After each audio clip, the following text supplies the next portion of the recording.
Guys, random samplings. A simple random sampling. Each element in the population has an equal chance of being selected.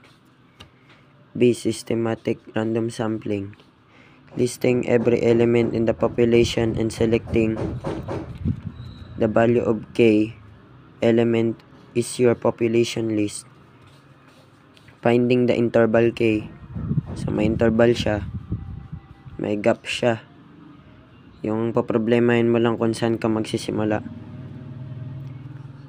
Population divide by sample size. Sorry sa hangin. Number of the elements in the population. And the small letter n means the number of elements in the sample. So may solution tayo dito,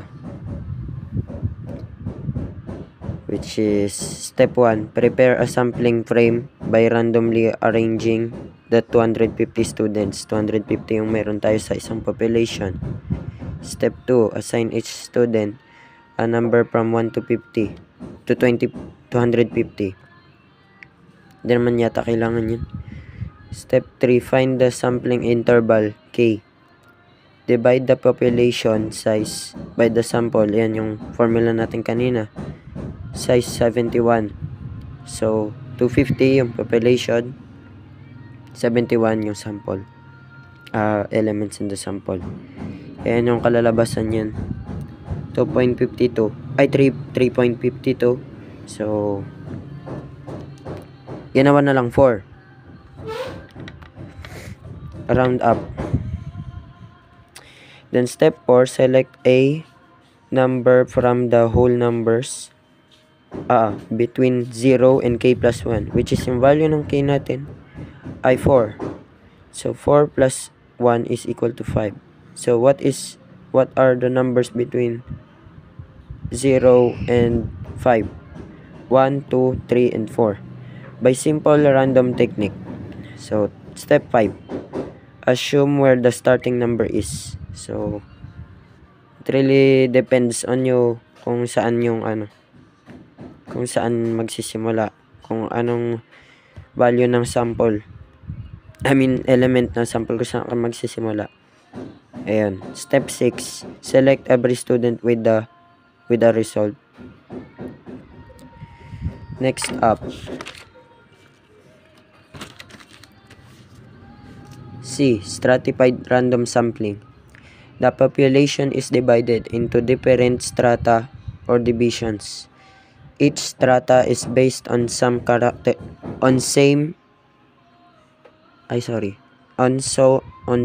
characteristics like your level, gender, and age. Example, population, and the number is equal to 6,000. Ito yung mga natin, examples sa population. So ito yung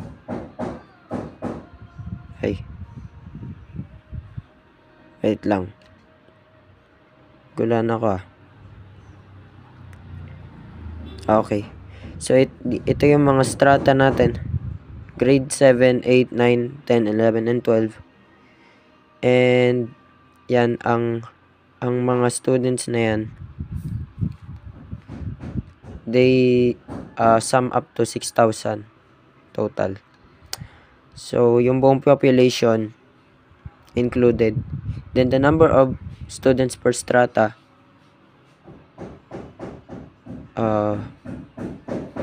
ayan, inilagay dito. So given yun. And then yung sample natin ay ito. Paano nakuha yung sample? Compute the sample size in each grade level. D grade 7, ayan. Ito na lang, isa lang dahil mahaba-haba ito. Kukuhain natin yan, the number of students per strata, and then divided by population. Unlike sa systematic, population ay i-divide mo by strata. Ay by the sample. And yung result niyan ay yung sample natin. So, ayan. D, cluster sampling. Divided into clusters or groups and randomly selected. Difference from stratified.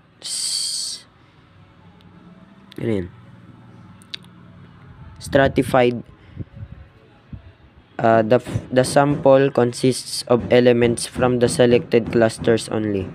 So, yung pinagkaiba daw is that yung stratified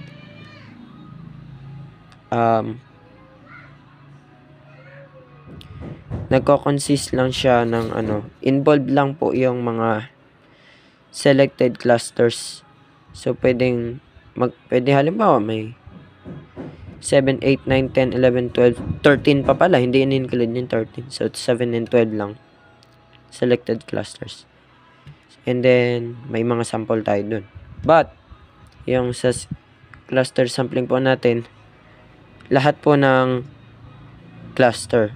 Or, para hindi tayo maguluhan, sige, tawagin din nating strata sampling. O, every strata. So, ganun po yung Yan. Thank you.